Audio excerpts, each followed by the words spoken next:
Good morning, Accelerated Biology students. Mr. Adair here.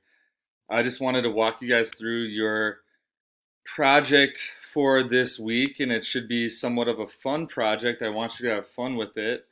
But if you look at our weekly folder, yesterday on Monday, you just were learning a little bit about the difference between prokaryotic and eukaryotic cells, and I gave you some guided notes to do. So that should have been pretty easy, but make sure you stop by my office hours if you have any questions about that. So now that we know a little bit about the difference between prokaryotic bacteria and eukaryotic plant and animal cells, let's take a closer look at some of the parts of those cells. And I provided you a link here, and we're going to go through this briefly. But this link goes to some notes on the parts of the cell. And you're going to be using this information to do your project for the week. And again, I want it to be somewhat of a fun project, so hopefully you don't get too overwhelmed. But we use the word cell parts, meaning the things that make up the cell, the parts of the cell. And that's synonymous with cell organelles. So cell organelles or cell parts, they're the same thing. So we already know, this is just a picture of some examples of some cells. Nerve cell, red blood cell, plant cell, those are all eukaryotic cells. A bacterium is going to be a prokaryotic cell, okay? And this is just a little bit of an overview on this. Change that. Prokaryotic cells versus eukaryotic cells, so you can look that over. You will be tested on that, so I do want you to know that. And I do want you to know the difference between the two major eukaryotic cells, plant and animal cells. For this project, this is where you can get some information on what cell part to choose from. So this is like a cartoon drawing of the different organelles or cell parts in an animal cell. So we see Golgi, mitochondria, lysosome, ribosome, nucleus, so on and so forth. All right, your job, and I'll show you the plant cell in a second, but your job is to pick one of these organelles, and you're going to make a campaign advertisement for it, which I'll tell you about more in a minute. So you could pick nucleus. Now, I gave you a little bit of information, but for your project, you're going to need to do more research, okay? And get more information to talk about it. The nucleus is basically kind of like the control center for a cell. It contains the DNA, and we'll learn a lot about DNA later this year, but DNA is the genetic material that codes to make proteins. We have the cytoplasm. Again, you'll have to do more information. I'm just kind of giving you the main basics in like the part to choose from. The cell membrane controls what goes in and out of the cell, protects the cell. The cytoskeleton provides the structure and shape. The mitochondria creates ATP, cell energy during cellular respiration. The centrosomes help create the spindle fibers, and we'll learn more about that in mitosis. Ribosomes, proteins like enzymes are made. Lysosomes breaks down worn out cell parts. Golgi apparatus, endoplasmic reticulum. Those are some of the main parts of the animal cell that you could choose from. I'm going to post a couple of videos on here under today's folder so you can find out more information about those too.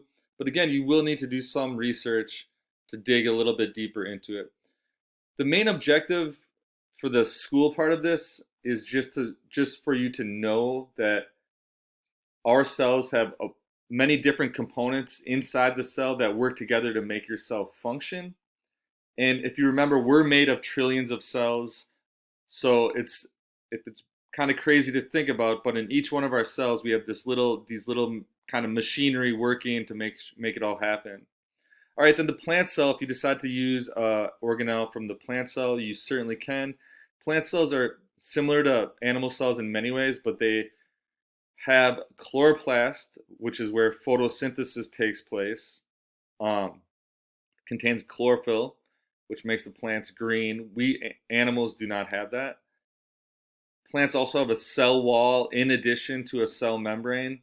which provides rigidity, like makes it rigid and stable. That's why, a plant, like the bark on a plant, it's like more kind of firm than animal cell tissue.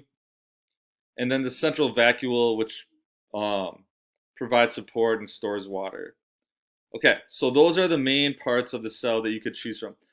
I didn't put every single part of the cell on here, so if you want to choose a different part, you certainly can. But for your assignment, let's go back here.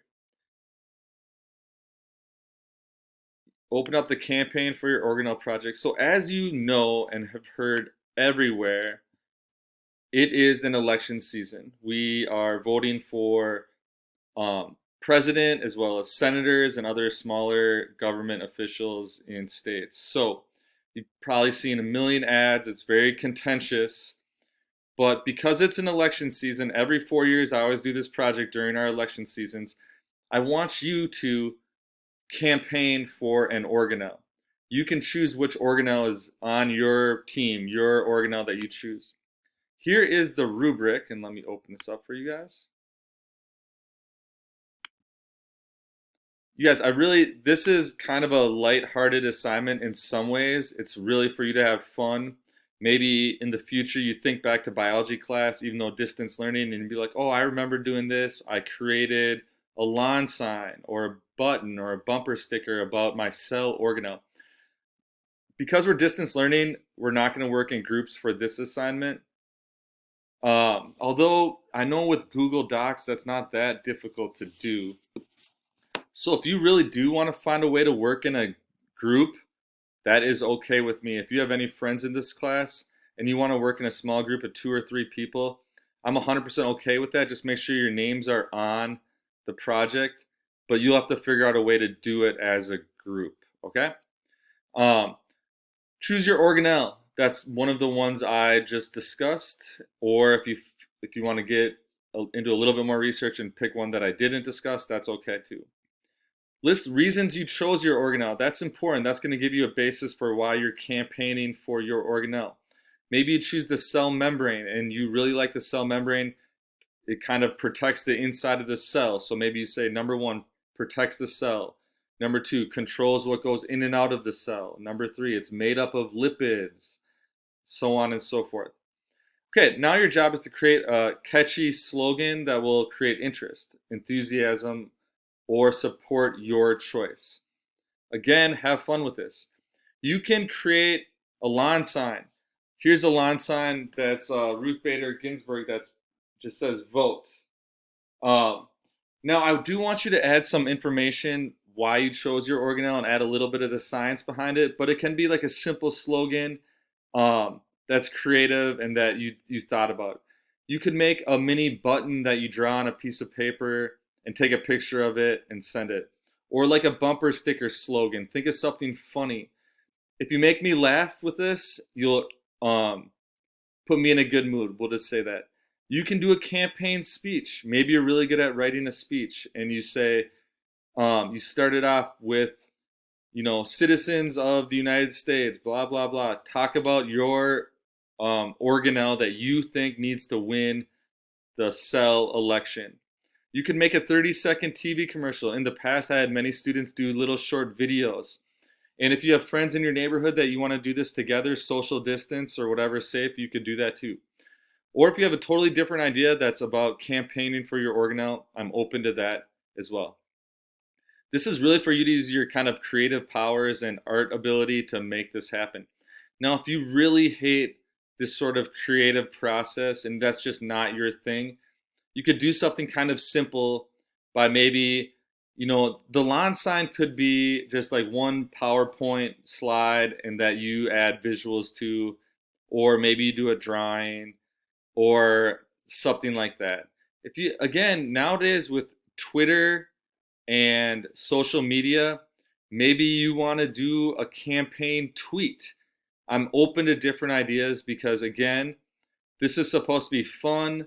It's supposed to be memorable, and we're during this, crazy election season, so you can get into the spirit of that a little bit. All right.